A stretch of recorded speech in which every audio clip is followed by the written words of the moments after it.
জলঙ্গি বিধানসভায় যিনি বাবর প্রার্থী, বাবরের মাথাটা বাঁধা রয়েছে মমতা ব্যানার্জির হাতে।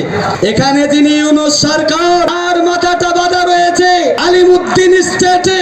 এখানকার যিনি কংগ্রেসের প্রার্থী, যার নাম আব্দুর রাজ্জাক, তার চিকিটা বাঁধা রয়েছে কলকাতার কংগ্রেস ভবনে।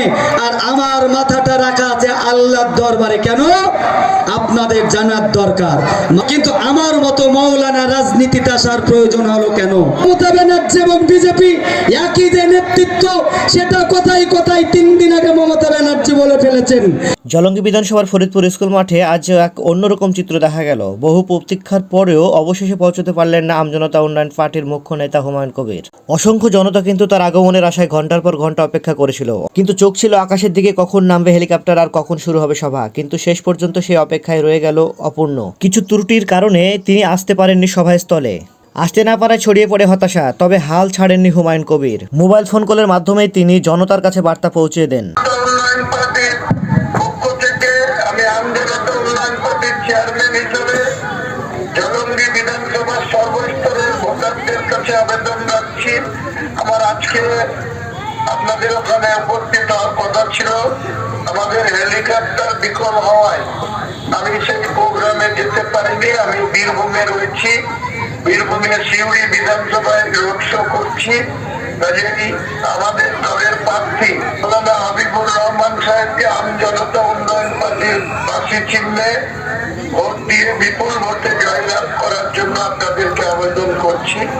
আবার 2-4 দিনের মধ্যেই 21 তারিখের আগেই আমি ওনার সঙ্গে কথা বলে, ওখানে নির্বাচন কমিটি আছে, ফারুক মাস্টার, আমাদের প্রার্থী হাবিবুর রহমান, তাদের সঙ্গে কথা বলে আমরা নিশ্চয়ই আগামী দিনে যাতে জলঙ্গির মানুষের কাছে পৌঁছিয়ে আমাদের বক্তব্য রাখবো এবং আপনাদের কাছে দোয়া আশীর্বাদ দেব।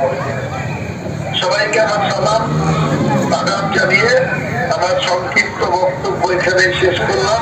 উন্নয়ন পার্টি জিন্দাবাদ।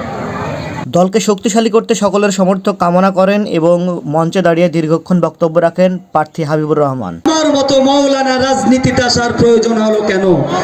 আমার মতো মৌলানার রাজনীতিতে ঢোকার প্রয়োজন কেন?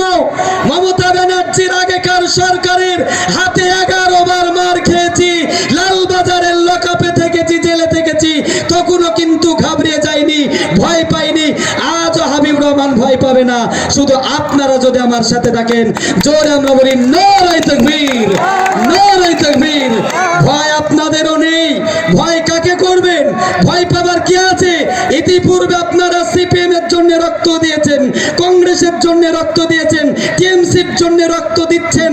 আপনারা জেলে যাচ্ছেন, আপনারা জঙ্গলে ঘুমাচ্ছেন, কিন্তু আমার কর্মীরা, আমার বন্ধুরা, আমার সহযোদ্ধারা, যারা আপনাদের পরিষ্কার জানাতে চাই, আপনারা জেলে গেল আলহামদুলিল্লাহ, আল্লাহকে গিয়ে বলবেন মসজিদ বাঁচানো রক্ষার্থে আমরা লড়াই করছি।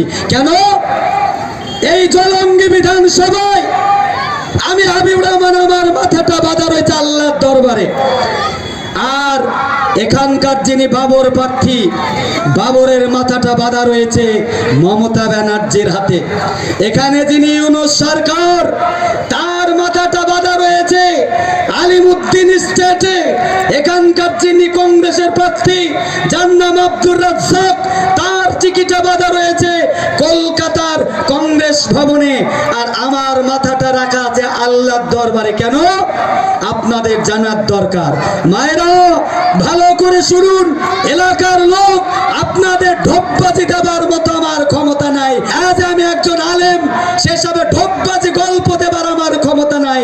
আমার বক্তব্য হাবিবুর রহমান জিয়াফত, হুমায়ুন কবির জিয়াফত, মাওলানা হাবিবুর রহমানকে ফাঁসি চিহ্নে ভোট দিন, মাওলানা হাবিবুর রহমানকে ফাঁসি চিহ্নে ভোট দিন।